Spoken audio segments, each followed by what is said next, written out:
Toutefois, il pensait que la Russie devait combattre ce partage. Elle devait avoir à craindre par là les croisements et l'agglomération de l'Allemagne contre elle. L'un de nous ayant observé que l'Autriche devait s'opposer aussi, dans la crainte de n'avoir plus un soutien nécessaire contre les entreprises de la Russie, et ayant de plus mentionné qu'elle pourrait vouloir être utile au roi de Rome et s'en servir. L'empereur a répliqué: oui, comme d'instrument de menace peut-être, mais jamais comme un objet de bienveillance. Il doit leur être trop redoutable. Le roi de Rome serait l'homme des peuples. Il sera celui de l'Italie. Aussi, la politique autrichienne le tuera. Peut-être pas sous son grand-père, qui est un honnête homme, mais qui ne vivra pas toujours. Ou bien encore si les mœurs de nos jours n'admettent pas un tel attentat. Alors ils essaieront abrutir ses facultés, ils les battront. Et si enfin il échappait à l'assassinat physique et à l'assassinat moral, si sa mère et la nature venaient à le sauver de tous ces dangers, alors, a-t-il répété plusieurs fois, comme en cherchant comme alors, car qui peut assigner les destinées d'aucun ici-bas? L'empereur est retourné de là à l'Angleterre, concluant qu'elle seule était véritablement intéressée à la destruction de la France et dans l'abondance et la mobilité de son esprit. Il s'est mis à parcourir les divers plans qu'elle pouvait suivre.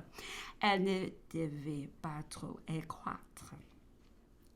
La Belgique, disait-il autrement, envers lui deviendrait formidable comme sous la France.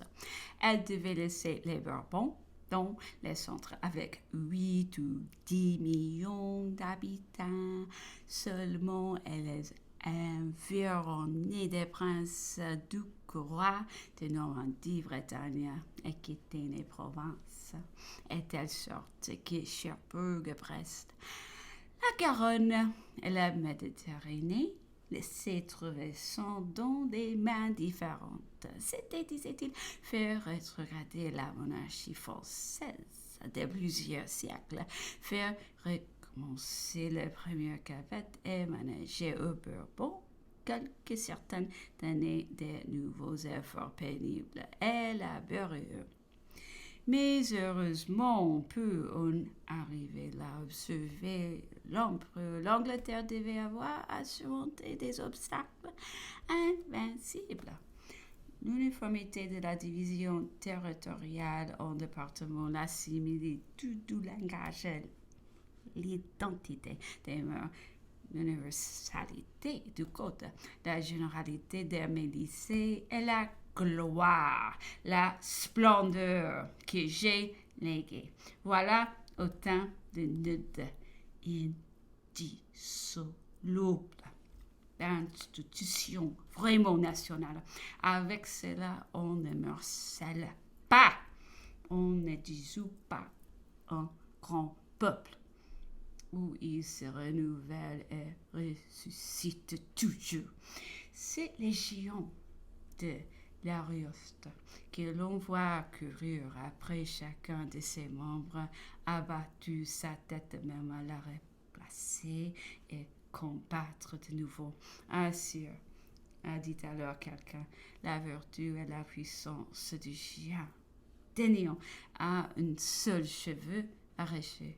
Et si les cheveux vitaux de la France devaient être Napoléon, non, a repris assez brusquement l'empereur. Ce ne saurait être mon souvenir et mes idées survivraient encore. Et puis, reprenant, il a dit, avec ma France. Au contraire, l'Angleterre devait naturellement finir par n'en être plus qu'un appendice. La nature l'avait fait une de nos îles aussi bien que celle l'Oréron ou de la Corse.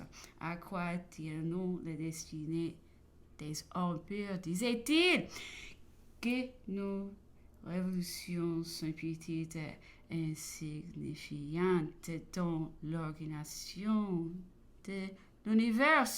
Si au lieu de l'expédition d'Égypte, j'eusse fait celle d'Irlande, si de légers dérangements n'avaient mis obstacle à mon entreprise de Boulogne, que pouvait être l'Angleterre aujourd'hui?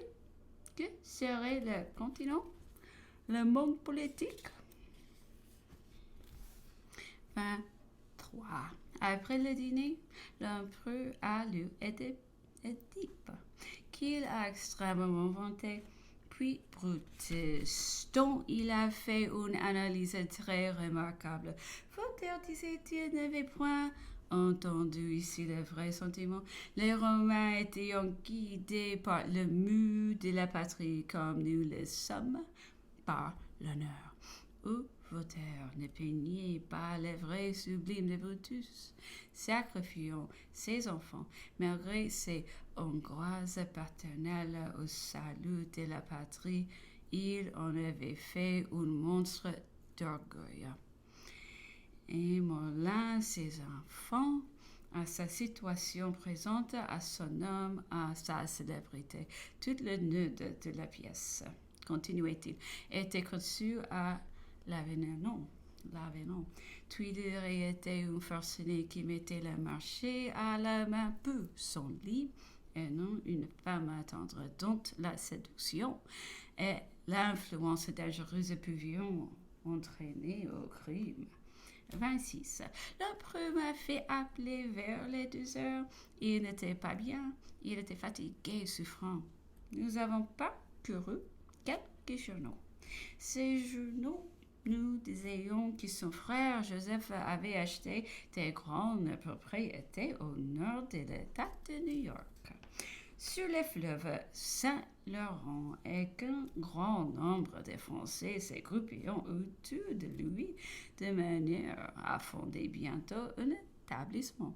On observait que le choix de lieu semblait être fait dans les intérêts des États-Unis et en opposition à la politique de l'Angleterre, car dans le sud, à la Louisiane, par exemple, les réfugiés n'auraient pu avoir d'autres vues et d'autres avenirs que le repos et la prospérité domestique, tandis qu'au lieu où on les plaçait, il avait évident qui devait en devenir bientôt un trait naturel pour la population du Canada, déjà française, et former par la suite une forte barrière humaine. Un point aussi contre les Anglais, qui en sont encore les dominateurs.